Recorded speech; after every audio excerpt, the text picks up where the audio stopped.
વિદ્યાર્થી મિત્રો, આજે આપણે ધોરણ 12 વિષય ગુજરાતી તેમના વ્યાકરણની શરૂઆત કરીએ છીએ. આપણા ગુજરાતી વિષયના પ્રશ્નપત્રમાં સેક્શન નંબર બી, જેમાં 20 માર્કના ગ્રામરના પ્રશ્નો આવે છે. 20 માર્કનું એક વ્યાકરણ આવે છે.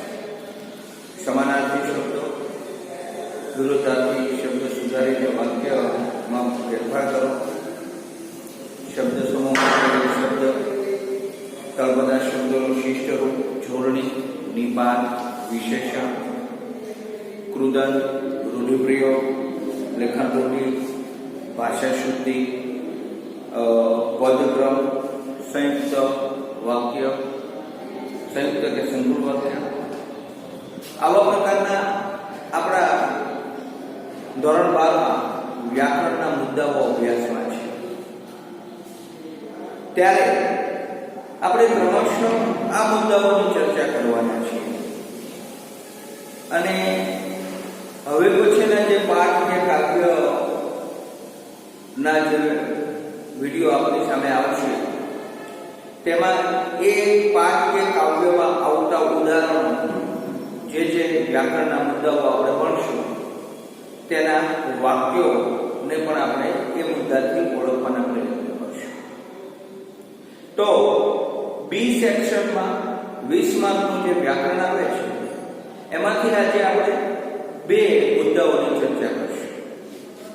એક વિશેષણ અને પછી નિપાત. તો વિશેષણના બે પ્રશ્નો આપણને પૂછાય છે. બી સેક્શનમાં પ્રશ્ન નંબર 44 અને પ્રશ્ન નંબર 45, આ બે પ્રકારના એક માર્કના પ્રશ્નો પૂછાય છે. એટલે વિશેષણ કુલ 2 માર્કના પૂછાય છે. હવે બંને પ્રશ્નો અલગ અલગ પૂછાય છે. 44 નંબરનો જે પ્રશ્ન છે, એમાં વિશેષણ શોધો એવા પ્રકારનો પ્રશ્ન પૂછાય છે. એટલે કે વાક્ય આપ્યું હોય તેમાંથી આપણે વિશેષણ શોધવાનું છે. 45 નંબરનો પ્રશ્ન છે, એ વિશેષણ ને ખાલી જગ્યામાં મૂકવાનું છે. એટલે ખાલી જગ્યા પૂરવાની છે, પણ એ ખાલી જગ્યામાં વિશેષણ મૂકવાનું છે. વાક્ય આપ્યું હોય એમાં અમુક સ્થાને ખાલી જગ્યા મૂકેલી હોય કે જ્યાં આપણે વિશેષણ મૂકવાનું છે. તો આવા પ્રકારે વિશેષણ શોધો અને વિશેષણ ખાલી જગ્યામાં મૂકો એવા બે પ્રકારના પ્રશ્નો, જે પ્રશ્ન નંબર 44 અને પ્રશ્ન નંબર 45 પૂછાય છે.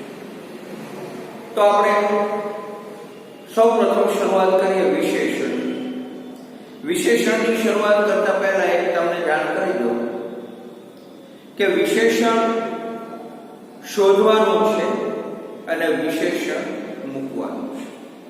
આ વસ્તુ એટલે વિશેષણ રૂપી રહેલો શબ્દ આપણે ઓળખવાનો છે.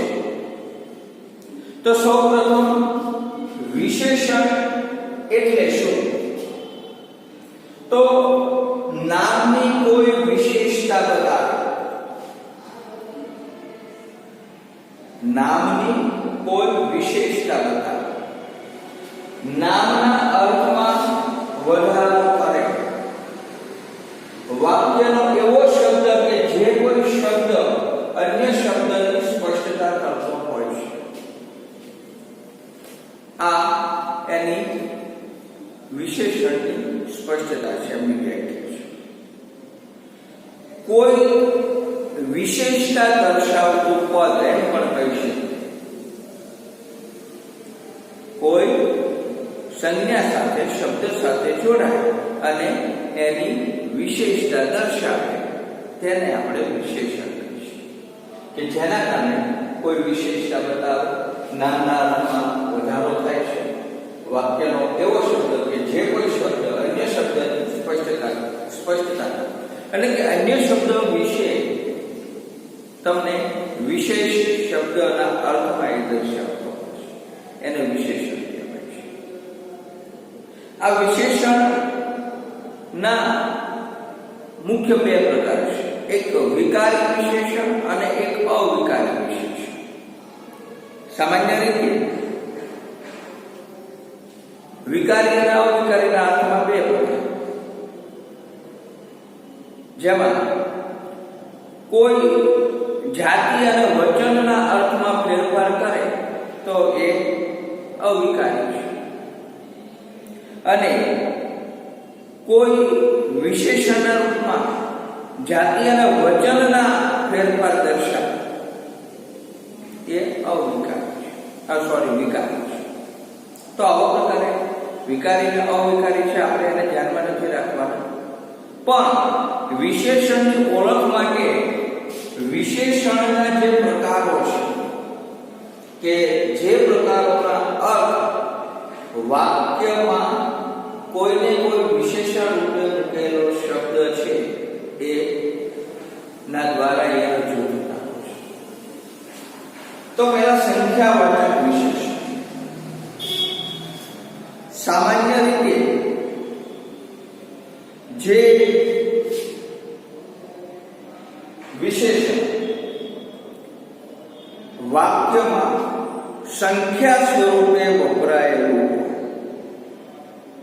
ક્યાં સ્વરૂપે હોય છે? સંખ્યા સ્વરૂપે વપરાયેલું.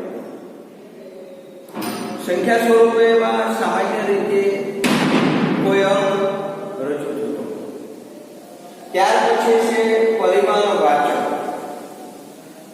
પરિમાણવાચક છે એ આપણને ચોક્કસ માપ દર્શાવે.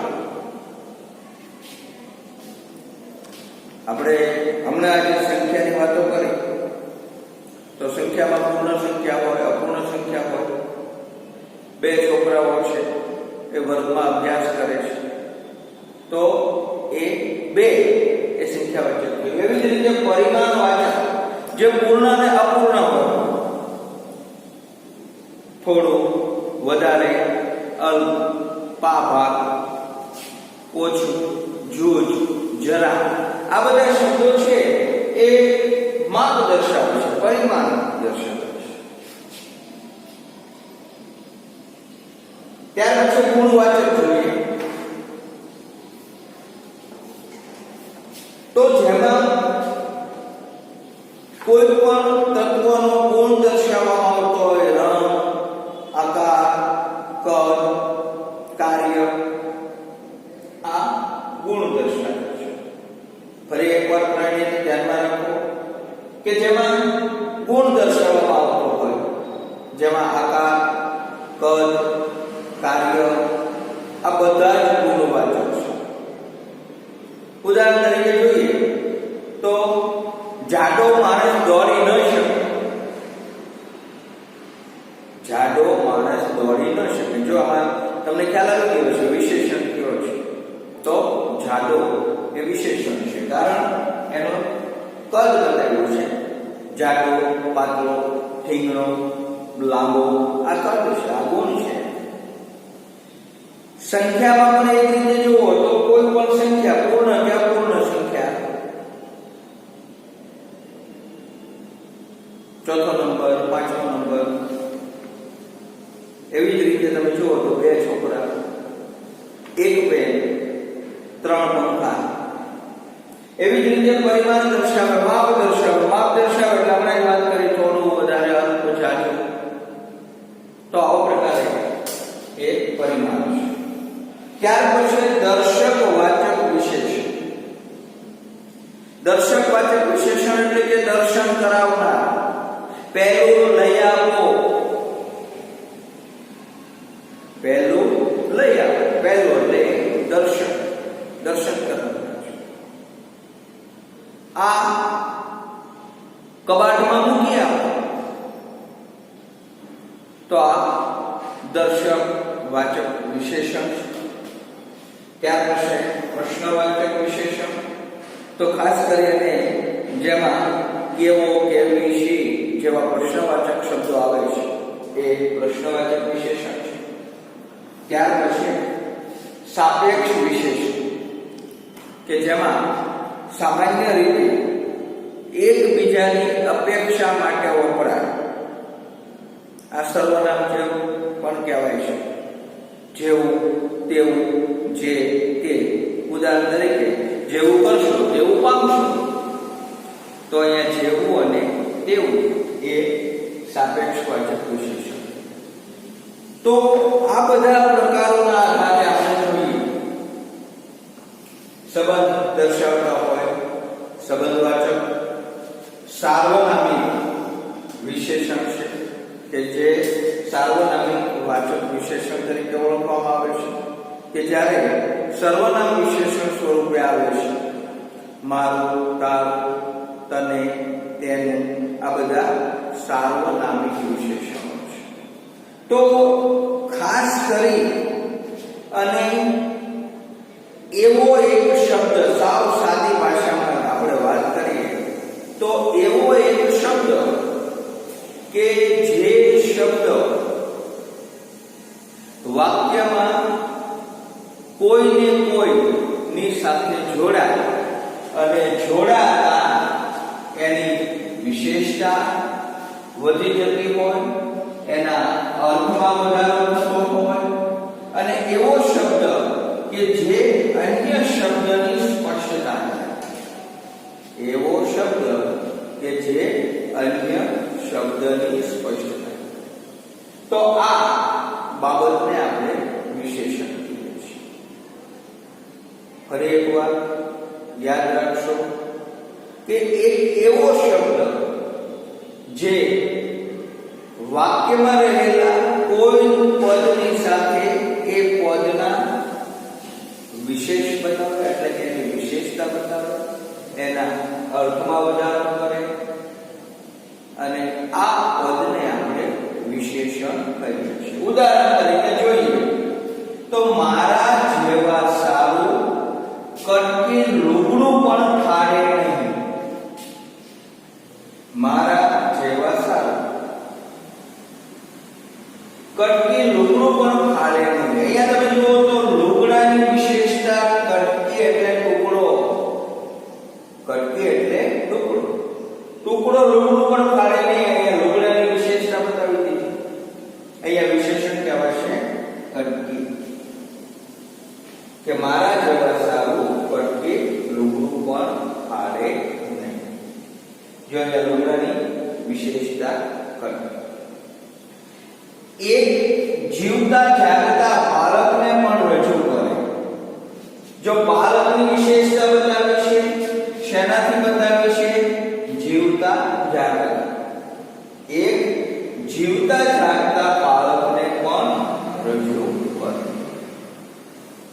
તો અહીંયા બાળકની વિશેષતા બતાવી જીવતા જાગતા. એ તો ભારતના ક્રાંતિકારી પુરુષ હતા. જો અહીંયા પુરુષની વિશેષતા બતાવી, એ પુરુષને કેવા બતાવ્યા? ક્રાંતિકારી. એટલે કે ક્રાંતિકારી એ વિશેષણ તરીકે ઓળખાય.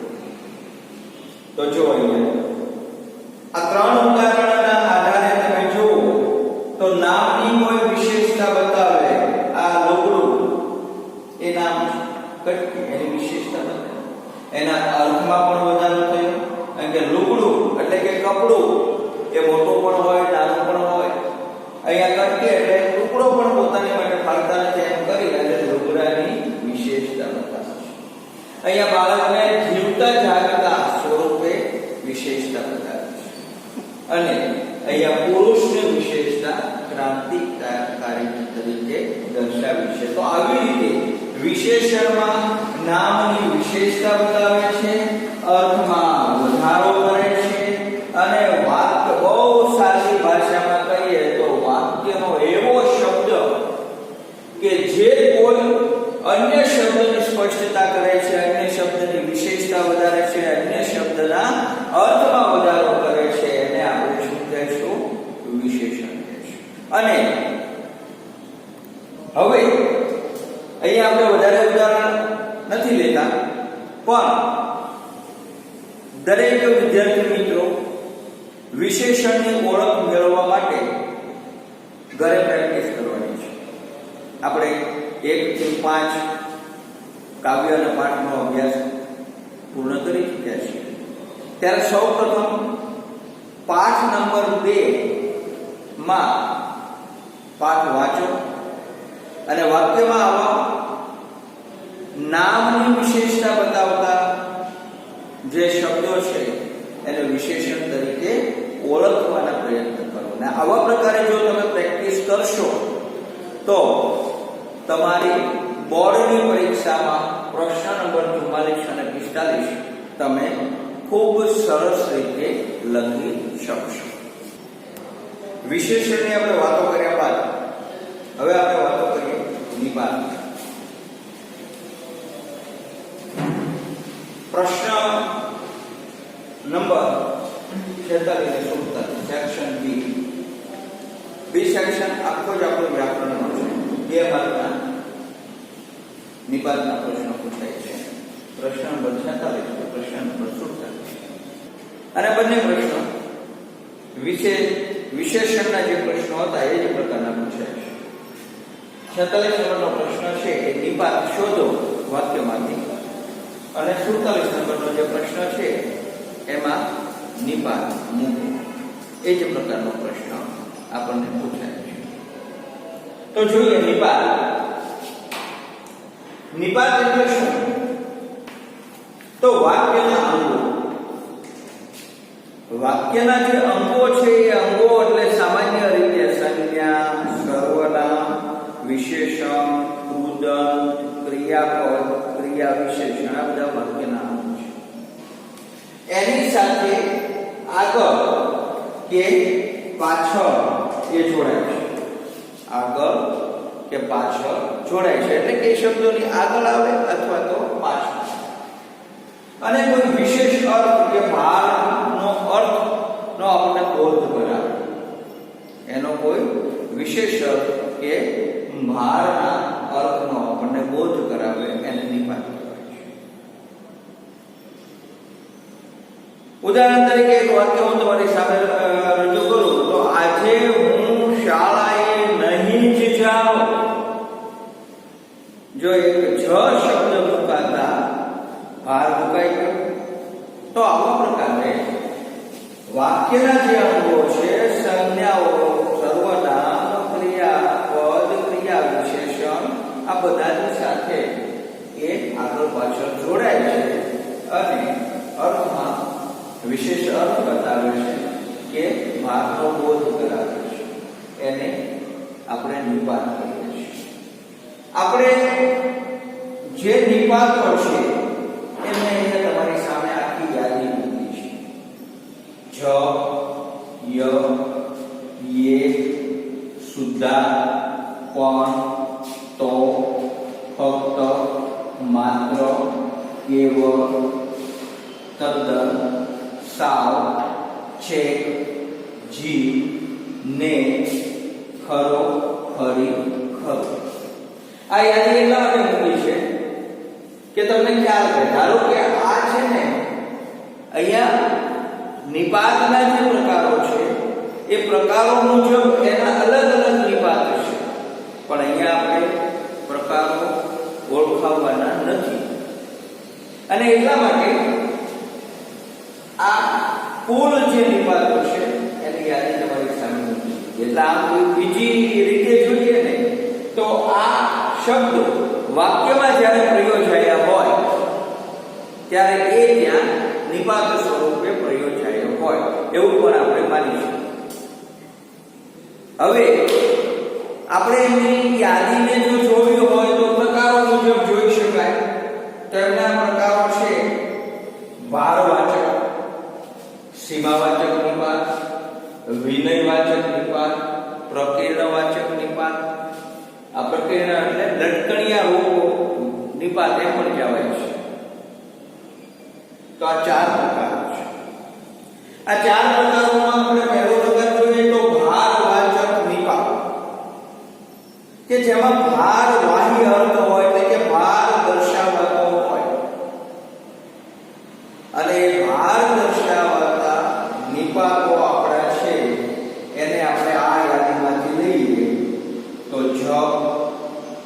ત્યાર પછી તો,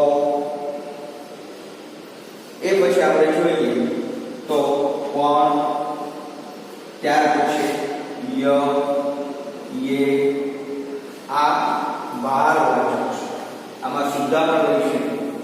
આ બધા ભારવાચક નિપાત છે.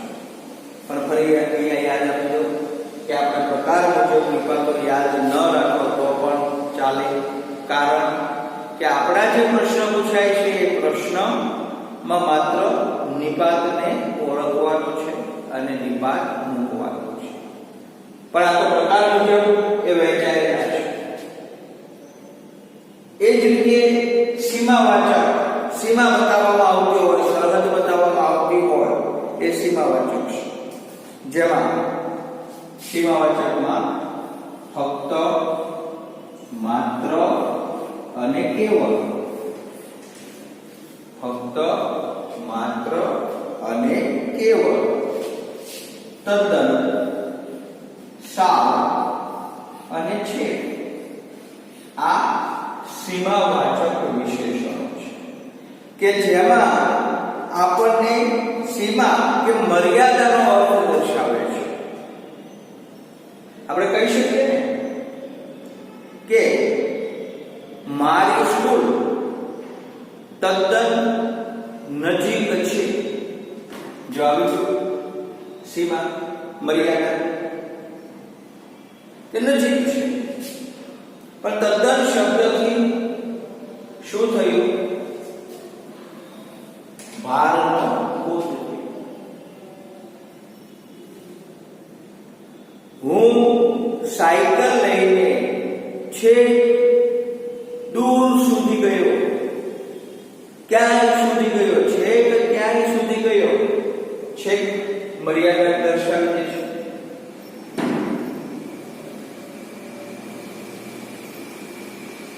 આપણે 5 નંબર 2 ના ઉદાહરણ જોઈએ તો હિરણ નદીના કાંઠે ભોજાએ, હિરણ નદીના કાંઠે ભોજાએ સાવ નાનો કૂબો બનાવ્યો. સાવ ભારતની તો સીમા. એવી જ રીતે આગળ એના જે પાછળ આપણે નિપાત ભારવાચક બનાવીએ તો મૃત બાળકને દાટવા આવ્યો ત્યાં જ ભોજો જરા જ એટલે જાગૃતિ, ટૂંકમાં ભાર દર્શાવવામાં આવે, મર્યાદા દર્શાવવામાં આવે તો એ ભારવાચક, મર્યાદા કે સીમા બતાવવામાં આવે એ સીમાવાચક. વિનયવાચક કે જેમાં આપણે માન, સન્માન, વિવેક દર્શાવવાનો હોય, આદર દર્શાવવાનો હોય એને વિનયવાચક કહેવાય છે. અને જે આપણે જી શબ્દ લગાવીએ છીએ. વિનોબાજી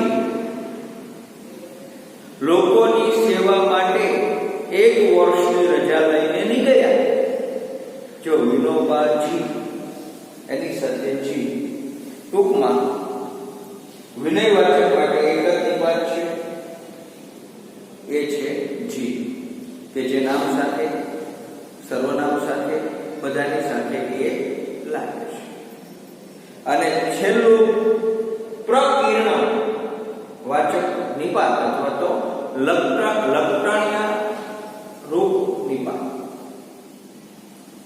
જે નિપાતમાં સામાન્ય રીતે વાક્યના આરંભ અથવા તો વાક્યના અંતમાં વિનંતી, આગ્રહ કે અનુમતિ દર્શાવે તે નિપાત છે પ્રકીર્ણ વાચક નિપાત કહેવાય છે. જેમાં ને, ખરો, ખરી, ખરું જેવા એ શબ્દો છે એ પ્રયોજાય છે. તો આવા પ્રકારે આ આપણા નિપાતના પ્રકારો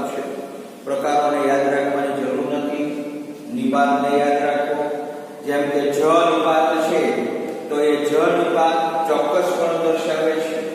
ય અને એ નિપાત છે એ પણ ચોક્કસપણું દર્શાવે છે. ને નિપાત છે તો એ આગ્રહ અને ખાતરી બતાવે છે. ય અને એ છે તો એકબીજા સાથે એનો સમાવેશ છે એવું પણ દર્શાવે છે. ફક્ત, માત્ર, કેવળ, તદ્દન, સાવ આ બધા નિપાતો છે આ એ જ વસ્તુ બીજું કાંઈ નહીં એવું દર્શાવે છે. જી નિપાત છે આદર સન્માન દર્શાવે છે. પછી ખરું, ખરી, ખરા આ બધા જ નિપાતો છે ખાતરી કરતા દર્શાવે છે. તો આ ચાર નિપાતો અને એ ચાર નિપાતોના આ આપણા કુલ નિપાતો છે અને એ પ્રકારે આ નિપાત. ઉદાહરણ જોઈએ તો તેમણે ભાષણની શરૂઆતમાં જ કહ્યું. જો જ્યાં નિપાત આવે છે ત્યાં તમારે ભાર દર્શાવવો પડે કે તેમણે ભાષણની શરૂઆતમાં જ કહ્યું. તો ત્યાં નિપાત કયો શબ્દ થયો? જ. મને બોલવાની ટેવ તો પહેલેથી જ હતી. તો અહીંયા કયો નિપાત આવશે? તો. 1 મહિનાનો માત્ર કેળા, લીંબુ અને દૂધ પર કાઢ્યા. 1 મહિનો માત્ર કેળા, લીંબુ અને દૂધ પર કાઢ્યા. શું નિપાત છે? માત્ર.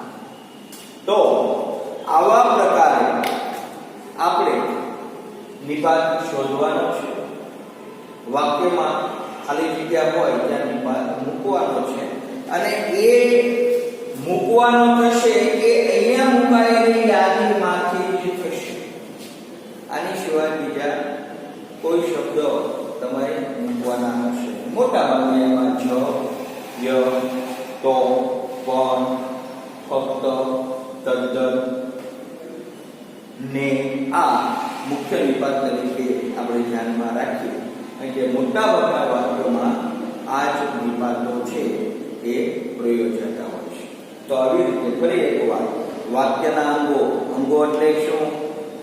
નામ, સર્વનામ, કૃદંત, વિશેષણ, ક્રિયાપદની સાથે આગળ પાછળ જોડાઈને કોઈ વિશેષ અર્થનો બોધ કરાવે એને આપણે શું કહેશું?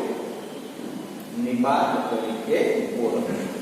તો આવા પ્રકારે આપણા ગુજરાતી વ્યાકરણનો આજે આપણે બીજો મુદ્દો નિપાતની સરસ વાત કરી. ફરી એકવાર યાદ આપી દઉં. પરીક્ષામાં નિપાત બી સેક્શનમાં પ્રશ્ન નંબર 46 અને 47 માં આવે છે. 46માં પ્રશ્નમાં નિપાત શોધવાનો છે. 47માં પ્રશ્નમાં નિપાત મૂકવાનો છે. ફરી તમને જાણ કરું, આપણે જે અભ્યાસક્રમ અત્યાર સુધી ચાલ્યો છે તેના પાઠ અને કાવ્યોના ઉદાહરણો છે એને શોધવાના પ્રયત્ન કરો. એમાં કયો નિપાત રૂપ શબ્દ છે એ પણ ધ્યાનમાં રાખો. કયો વિશેષણ રૂપ શબ્દ છે એ પણ ધ્યાન રાખજો. તો આજે આપણે આ વિડીયોમાં આપણા ગુજરાતીના ધોરણ 12માં જે વ્યાકરણના મુદ્દા આવે છે એ વિશેષણ અને નિપાતની ચર્ચા કરી. હવે પછીના જે વિડીયો ક્રમશઃ આવશે તેમાં આપણા વ્યાકરણના અન્ય મુદ્દાઓની પણ સાથે ચર્ચા કરશું. ધન્યવાદ.